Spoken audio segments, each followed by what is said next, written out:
Hello everyone, welcome to our channel.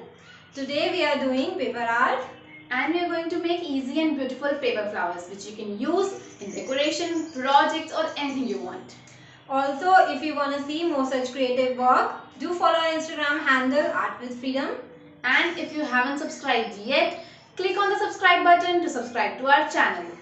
Do share this video with your art buddies, with your friends and family and everyone. Like and comment. Let the art begin.